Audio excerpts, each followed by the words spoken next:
Olá, alunos do sexto ano, sejam todos bem-vindos à nossa segunda aula de redação. Eu espero que todos estejam bem.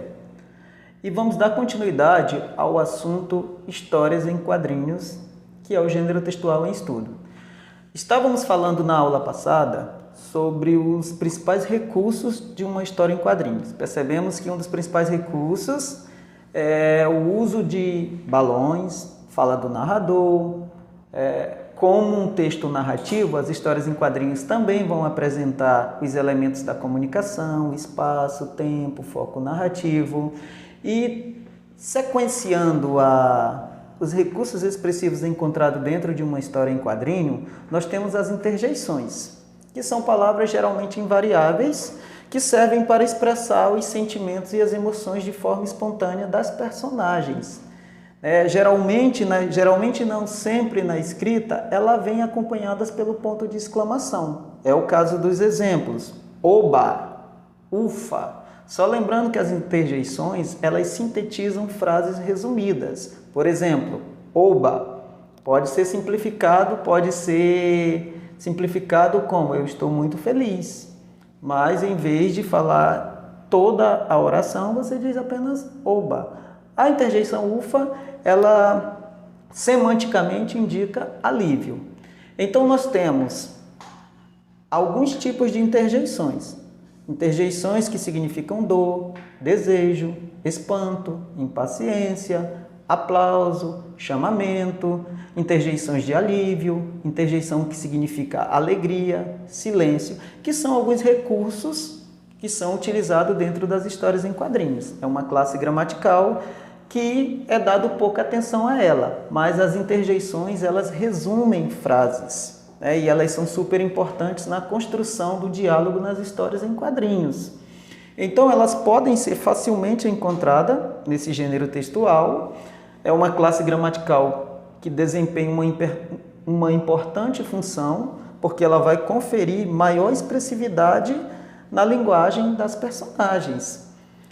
As interjeições, assim como as onomatopeias, são presentes nas histórias em quadrinhos. E esses elementos, eles vão desempenhar uma enorme importância para a construção de sentido do texto. Perceba aí, a personagem Cebolinha. E agora, mãe, vou fazer o truque de desaparecer com este seu vaso chinês. A mãe dela, a mãe do personagem, e aí nós temos a onomatopeia cras, que significa algo quebrando, ou seja, o personagem Cebolinha, tentando fazer uma mágica, acaba derrubando o vaso de sua mãe. E aí observe a expressão, a fisionomia da personagem, da mãe, e a interjeição que reforça esse sentimento da mãe.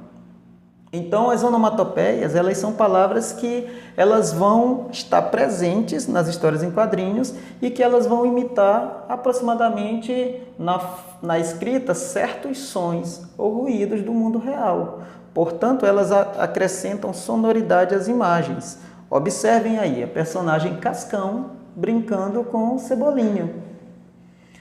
E ao perceber o tempo chuvoso, as personagens ficam abismadas.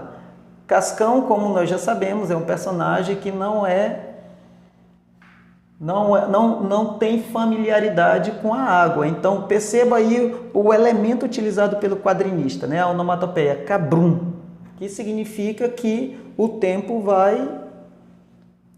está trovejando e que possivelmente irá chover. Então, as onomatopeias, elas vão ocorrer dentro dos balões de fala. Lembrando que falamos dos tipos de balões de fala na aula passada. Então, elas vão estar presentes lá e são aquelas palavras que vão imitar som, como, por exemplo, um choro, uma tosse. E esse tipo de som, ele precisa ser representado dentro dos balões de falas. Observe, a personagem sentindo bastante frio, a onomatopeia que representa. A outra personagem está chorando, então vai ter a onomatopeia buá. A onomatopeia que significa que alguém está comendo com voracidade, nhaque. Enfim, nós temos onomatopeias que indicam coisas quebrando, tiro, batendo em algo, alguém dando um soco. alguém dando um beijo, que é a palavra chuaque, alguém apertando uma campainha, din-dom, chuva ou trovões, cabrum, velocidade ou rapidez, a onomatopeia vupt ou vrum, ou a palavra ping, simbolizando que está pingando, chovendo e logo pingando. Então nós também temos algumas onomatopeias que são típicas dos balões, vão ocorrer dentro dos balões de fala, mas nós temos aquelas em que o quadrinista vai fazer uso delas fora dos balões de fala, que é o caso das onomatopeias bang, ping, soque, toque-toque, vupt. Então nós temos onomatopeias de mastigação, de choro, ronco, onomatopeias que simbolizam trovoadas, falas longas, é o famoso blá, blá, blá, onomatopeias que indicam sopro, onomatopeias que indicam aplausos, sons de animal, como é o caso do cachorro, au, au, o gato, miau. São alguns recursos utilizados pelo quadrinista para expressar as ações das personagens na história em quadrinho. Toda história em quadrinho, ela tem uma cara, ou seja, quando você pensa na disposição e no formato dos quadrinhos, ao produzir esse gênero textual, você tem que se preocupar com um recurso super importante chamado de diagramação.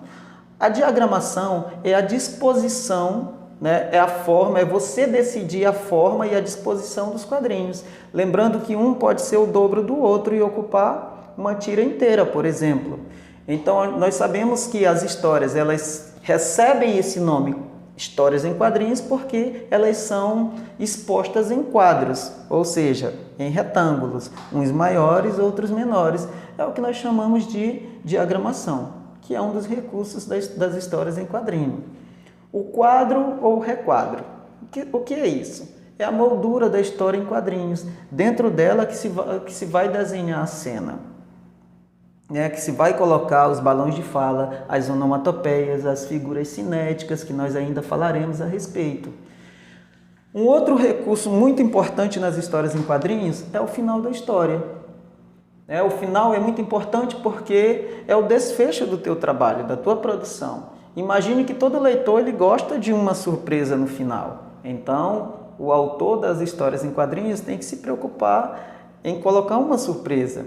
E, por fim, ao finalizar as histórias em quadrinhos, toda história ela vai ter a palavra fim, sempre. É uma das características da história em quadrinhos. Finalizar lá no cantinho inferior direito a palavra fim. Dois recursos muito expressivos, muito importantes nas HQs, são as linhas cinéticas ou as figuras cinéticas e as metáforas. Por quê? Porque elas são indicadores de ações. Embora as imagens sejam fixas, os autores utilizam recursos que sugerem ação e sugerem movimento das personagens. E essa ação vai conferir ritmo às cenas e vai dar vida às figuras. Então, as metáforas visuais são aqueles desenhos que representam ideias, como, por exemplo, uma ideia, quando você está assustado ou quando você não entendeu, quer fazer uma pergunta, um coração sobre a cabeça da personagem, significa que ela está apaixonada. Notas musicais, que ela está ouvindo música ou cantando. São as metáforas visuais. As figuras cinéticas ou os signos cinéticos são aqueles sinais que indicam o movimento. As personagens, elas agem. Por isso é um texto narrativo. Uma age sobre a outra. E logo, como fazer esses sinais de movimento? Então, as figuras cinéticas são a representação gráfica dos movimentos, assinalando a trajetória dos objetos ou das personagens. E são justamente essas figuras cinéticas que vão auxiliar na compreensão do movimento. Observe as duas cenas. Há uma briga generalizada entre as personagens Mônica, Cascão e Cebolinha. Percebam que essas linhas paralelas em volta do corpo é o que nós classificamos como figuras cinéticas, para simbolizar o movimento da ação de cada uma das personagens. Na outra cena, nós percebemos a Mônica esbravejando. Percebam o coelho dela para indicar que ele está girando. o quadrinista, né, desenhou essas linhas paralelas e as fumacinhas em volta da cabeça da Mônica para indicar que ela está brava. Então, isso é o que nós chamamos de figuras cinéticas. Outro recurso importante são as metáforas visuais. São aqueles desenhos que vão indicar um sentimento ou um acontecimento. Um coração saltando do peito com sinal de paixão, notas musicais, vai significar um assovio, uma música. Então observe aqui nesses dois quadrinhos, o personagem Chico Bento e a Rosinha. Entre eles, alguns corações, significa que eles estão apaixonados. Então, os corações sobre eles é o que nós chamamos de metáforas visuais. Depois de uma surra da Mônica, o Cebolinha pensa, Aí observe que tem estrelas, cobras, caveira, ponto de exclamação. Possivelmente ele pensou em palavras de baixo calão, censurado. Então, como não pôde ser escrito no balão de fala, o quadrinista representou através desse recurso aí chamado de metáfora visual. Percebam que as metáforas também podem ser notas musicais, sinais gráficos como o ponto de interrogação, o ponto de exclamação, para simbolizar que a personagem está confusa, que ela não entendeu algo. E aí nós temos as principais histórias em quadrinhos. As principais aqui no Brasil, nós temos a Turma da Mônica, o Chico Bento, que são quadrinhos do autor, do quadrinista Maurício de Souza.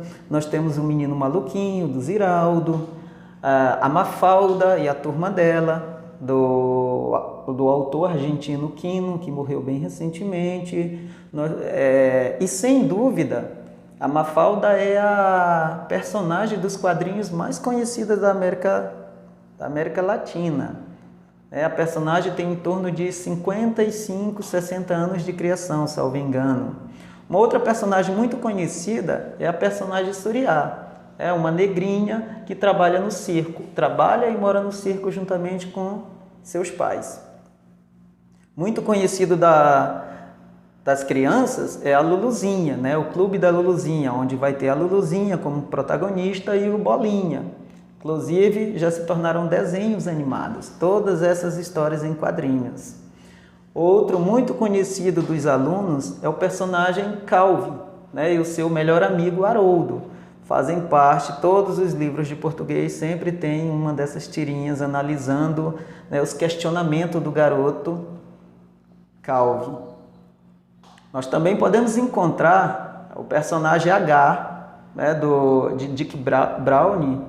É uma das tiras mais conhecidas mundo afora, um dos quadrinhos mais conhecidos. Garfield, outro personagem muito conhecido dos quadrinhos, tornou-se filme, o cinema já transformou em filme. E também nós temos os personagens da Disney, os quadrinhos da Disney, o Pato Donald, o Mickey, o Pateta. E temos os quadrinhos dos Vingadores, Homem-Aranha, Capitão América, os quadrinhos da Marvel. E para os amantes de mangás, que são quadrinhos japoneses, nós temos diversos, Naruto, nós temos o Pikachu, enfim. Os quadrinhos são gêneros textuais que a educação adotou, que o mundo inteiro gosta de ler quadrinhos. E aí, no decorrer do processo de desenvolvimento desse gênero textual, ele recebeu diversos nomes. Aqui no Brasil nós chamamos de história em quadrinho, em Portugal, banda desenhada, na Argentina são chamados de historietas, no Japão são chamados de mangá, nos Estados Unidos são chamados de comics. Independentemente do nome, ler uma história em quadrinho traz uma sensação de prazer e divertimento. E para a gente finalizar o nosso segundo vídeo, eu trouxe aqui um mapa conceitual do gênero textual em estudo. As HQs são textos narrativos, pois apresentam elementos típicos dos textos narrativos, tempo, espaço, personagem, etc. Em geral, elas têm poucas personagens, nas histórias em quadrinhos sempre vai predominar a linguagem coloquial, né, das personagens. Também, nas histórias em quadrinhos, são usados recursos de construção muito variados, como nós vimos, onomatopeias, metáforas visuais, figuras cinéticas, balões de falas, que são os recursos que nós encontramos nas histórias em quadrinhos. Então, alunos, chegamos ao final da nossa segunda aula sobre redação, especificamente sobre o gênero História em Quadrinhos. Eu espero ter contribuído com a aprendizagem de vocês e até a próxima aula.